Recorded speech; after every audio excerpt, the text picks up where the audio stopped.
I often sit and wonder, but things could be this way.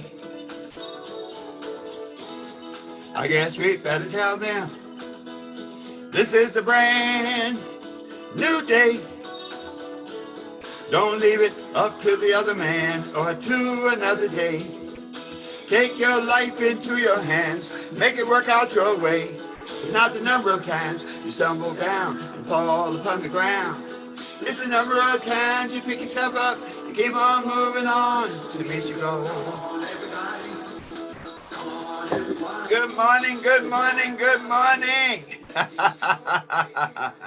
Thank you so much for joining us today.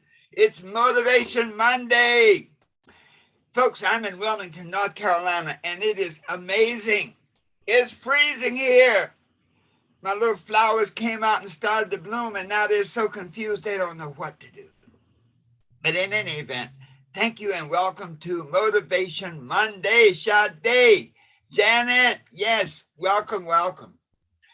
This Monday is a super special Monday because we're preparing now for a webinar tonight, and that's April 18th tonight at 8 p.m. Eastern.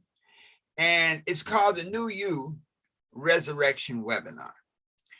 And I wanted to just touch on a couple points this morning because it's important that you plug into that webinar, because this webinar could really help you go from where you are to where you want to be. And it's herbertharris.com, www.herbertharris.com, and you'll see the banner at top to register for it. No cost, and you get a lot of free goodies as a result. The reason we're doing this webinar right now is because I think that many of us are at a point in our lives where we are looking to really do something different. And even if you're happy, even if you're fine, never get complacent. We often tell the story of the dog and the nail, and I'll share it one more time just because it's very instructive. That there was a dog sitting on the porch whimpering, and a stranger was walking by, and he sees the dog whimpering, and he sees the dog's owner sitting there in a rocking chair on the porch, and he said, "Well, what's wrong with the dog? Why is he whimpering?" And the owner says, "Because the dog is sitting on a nail and it hurts." And he says, "Why doesn't the dog get off the nail?" And the owner says, "Because it doesn't hurt badly enough." And the point I want to make is this, that at this point in our lives, we may want to make a change, but inside we may need to make a change. And so to our listeners this morning, do you need to make a change in your life? And why is that an important question? Change happens, period. One of the fundamental principles of life is that change is constant. We live on the river of time, which is always moving. And so even though we may do nothing consciously, may not make conscious choices, things change because the river of time is moving and we're moving on that river. And so when we look at our lives right now, if we don't make conscious change, then the changes that will take place are those of other people's making, those of the world mind, those of the people who influence your life. And so one of the key points about the New You Resurrection is you don't have to stay stuck in that dynamic. Even if your life is good, I guarantee you that you can see bigger and better things for yourself. The more you see, the more you be. Life is like climbing up a mountain. And the more things that you see, the more experiences that you have, the more exposure that you have, stimulates something inside you that wants you to do more, to be more, to have more. And so this process will take place, this change process will take place whether you choose to act affirmatively or not, but to create the life of your dreams, not the life of somebody else's, not the life of the world mind for you, but to create your dreams, the things you want to be doing and have. You must resurrect the new you. And who is the new you? The new you is a person that has those positive thoughts, those empowering thoughts, those possibility thoughts. The first law of success says a mind shall have whatsoever it thinks in its heart. Earl Nightingale said, you become what you think about most of the time. So your thoughts, your brain, your thoughts are the controlling elements in your life. Whatever you think, you get. Whatever you think with feeling, you get. And so to create this new you, we need some new thoughts, possibility thoughts, thoughts of empowerment, thoughts of greatness. You see, thoughts are motivated and manifested through your vision. And so you begin to see yourself in a great way, see yourself in an incredible way, see yourself in a big way. So that's the first key. The new you has a new set of thoughts. The new you also has a new set of emotions. So many of our emotions were developed in our young stage, in our early years. And when we take control of our lives, the emotions that we permit, operative word permit, the emotions that we permit to come into our lives are the ones that will transform us up, transform us down. Emotions always transform us. We always get, as they say, feeling gets the blessing. So you must be in control of your emotions. And that's why emotions like fear and anger can mess you around. When you're fearful, even when you're angry at somebody, you know that literally they are controlling your life. That all you can think about is how mad you are with them, how angry you are with them, what you would like to do to them. And so your emotions are an incredible tool that you have. We often tell young people, control your emotions. Don't go into rage. You know, I was listening to a court case, and the young man's mother was testifying. You know, he'd already been convicted, and she said, I always tell my son, you know, to try to control yourself, but you know, he was a hothead when he was a young kid. Like, what does that mean? In other words, he was ruled by emotions, by external circumstances. Somebody stepped on his toe, he might fight him. And so our emotions are really one of the key foundations of the new you. So you must have new emotions. Replace old emotions with new emotions. Replace fear with faith. Replace failure with success, confidence, compassion, curiosity. The new you has new habits. In the beginning, we make our habits. In the end, our habits make us. And so at this point in our lives, we know what our bad habits are. The young man was saying he'd been in the hospital and he'd been a drinker for years and years. And I think all that drinking finally caught up with him. He's been in the hospital for 2 weeks. And he said, now, been sitting on that nail. That nail for him was alcohol. He'd been sitting on that nail all his life, and finally it hurt badly enough. You spend 2 weeks in the hospital. And with the prognosis being you're going to need more surgery, you're going to have to do this, that, and the other.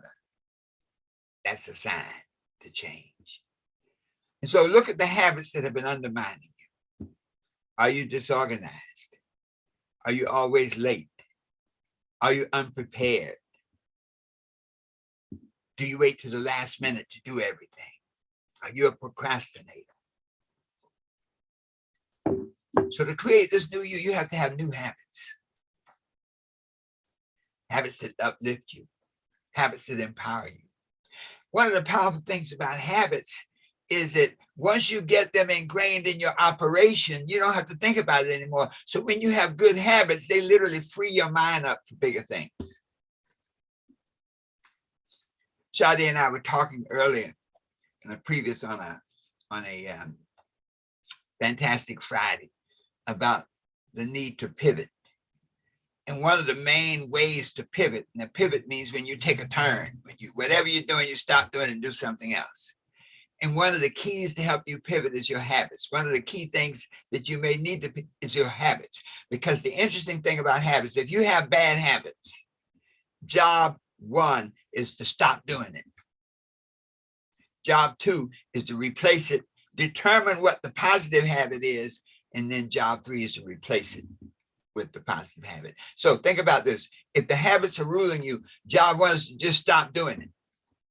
So if you're getting everywhere late, if you're always late, then number one, get there early. Do whatever you got to do to get there early. Let that be your primary driving motivation. And then finally, the new you. The new you has new relationships. There's some people you can't cut them out of your space, but you can limit their access.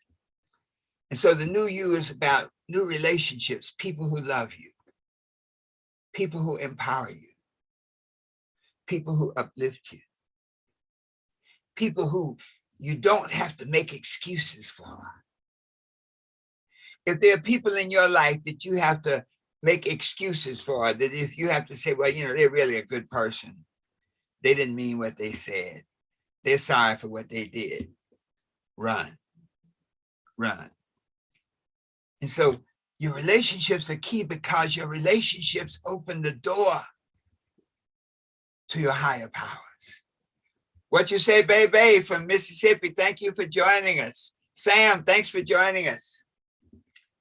You see, relationships can pick you up. Many times when you're confronted with challenges, the best thing that can happen is to be able to share the problem with somebody who understands. Many times when you're lost in the desert, you got to get help. You got to go to somebody who knows where they're going, somebody who's been where you've been lost before. And so if there's one thing that's really key, the relationships, the people you permit to come into your life are like a key for you to access greater powers. So with these four transformations, these four elements of the new you, I want you to join us tonight and share with others. So friends and family, share with others. What you say, baby, say relationships are better than money. Absolutely. A friend of mine was going to have his car fixed. And when he took it to the mechanic, it was one of those, you take your car and you expected maybe $150, $250, maybe $300. And the guy said, well, this is wrong and that is wrong and the other is wrong. And it's going to be about $1,500. Now, if a person only dealt in money, that could be a deal breaker. But where the mechanic and the customer had a certain kind of relationship that you build over time. See, one of the things about relationships, the reason they're so powerful is you build them over time. Steve Harvey says, don't jump in bed with anybody. Don't get into any relationship for 90 days because it is over time that you really see who the person really is. So my friend with the mechanic said to him, he said, the bill's like $1,500. He says, can you handle that? He says, wow, Sam, I ran. He said, well, look, what can you afford? He said, can I give you $450 now and give you the rest in about a month? No problem. Now, most people would have had to pony up that money, but because of the relationship, they were able to do great things. So let us wrap up today, inviting everybody to our New You Resurrection webinar tonight, Monday, April 18th at 8 p.m. Eastern. It's a free webinar. Please go and register at www.herbertharris.com. Click at the top to register for free. But I was compelled to do this webinar because I know that many of us need to pivot. Many of us need to determine who we really are so that we can become who we are destined to be, so that we can be what we want to be, so that we can do what we want to do, so that we can have whatever we want to have. Always knowing that the best is yet to come.